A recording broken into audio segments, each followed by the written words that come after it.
कल्पना कीजिए वह क्षण जब अनंत ब्रह्मांड में तैरते हुए पृथ्वी से लाखों किलोमीटर दूर एक भारतीय आत्मा गंगा जल की कुछ बूंदों से स्नान कर रही हो।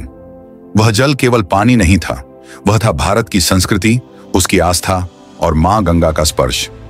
सुनीता विलियम्स के लिए यह केवल स्नान नहीं था, बल्कि एक आध्यात्मिक यात्रा थी, जहां उन्होंने खुद को ब्रह्मांड में भी अपने संस्कारों से जोड़ा पाया। अंतरिक्ष में जहां चारों ओर नीरवता थी, मैं अपनी जड़ों को महसूस कर रही थी। गंगा जल की वह कुछ बूंदें, जैसे मां का आशीर्वाद, मेरे अस्तित्व को पवित्र कर रही थी। सोचिए, जब धरती को देखने का नजरिया ही बदल जाए। ऊपर से नीचे देखने का आदी इंसान जब अंतरिक्ष में जाकर उसे उल्टा देखे तो क्या महसूस होगा? सुनीता ने धरती को अंतरिक्ष से देखा, एक घूमती हुई नीली हरी गेंद जिसमें उनके अपने लोग थे, उनकी यादें थीं। रात में जगमगाते शहर और दिन में समुद्र का अथाह विस्तार, सब जैसे किसी दिव्य कला का अद्भुत चित्र। जब मैंने अंतरिक्ष से धरती को देखा तो वह सिर्फ एक ग्रह नहीं थी, वह मेरा घर थी। उसकी हर सांस मुझे अपनेपन का एहसास दिला रही थी। कल्पना कीजिए, जीरो ग्रेविटी में दौड़ना, जहां कदमों का कोई वजन न हो।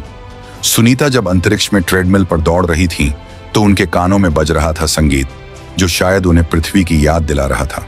वह दौड़ती रहीं जैसे धरती की ओर लौटने का रास्ता खोज रही हूं। अंतरिक्ष में दौड़ते हुए मैंने महसूस किया, मैं हवा में थी, भारहीन, फिर भी मेरे कानों में वह धुन थी जो मुझे धरती की मिट्टी की खुशबू का एहसास दिला रही थी। सोचिए, आप एक विशाल यान में तैर रहे हैं और अचानक कोई अनजानी आवाज सुनाई दे, धातु के टकराने की हल्की खनक, जैसे कोई रहस्य आपको पुकार रहा हो। सुनीता ने ऐसी आवाजें सुनी जो कभी कभी रहस्यमय लगती थीं। ये अंतरिक्ष का सन्नाटा तोड़ने वाली आवाजें थीं जो ब्रह्मांड की कहानियां कह रही थीं। अंतरिक्ष के उस सन्नाटे में जब धातु की टकराहट सुनाई दी तो लगा जैसे कोई अदृश्य शक्ति मुझसे संवाद कर रही हो। वह आवाज डरावनी नहीं थी, वह रहस्यमय थी, मानो ब्रह्मांड मुझसे कुछ कहना चाहता हो। कल्पना कीजिए, अनंत ब्रह्मांड में तैरते हुए आपको लगे कि शायद कहीं कोई और भी हो, कोई और जीवन जो आपको देख रहा हो। सुनीता ने जब असीम आकाश को देखा तो उनके मन में यह सवाल उठा, क्या हम इस ब्रह्मांड में अकेले हैं? शायद नहीं। जब मैंने असीम अंतरिक्ष में तारे देखे तो लगा कि कहीं ना कहीं कोई और भी होगा जो हमारी तरह सोचता होगा। इस विशाल ब्रह्मांड में हम अकेले नहीं हो सकते, जरूर कोई और भी वहां होगा जो हमारी तरह आसमान को देखता होगा।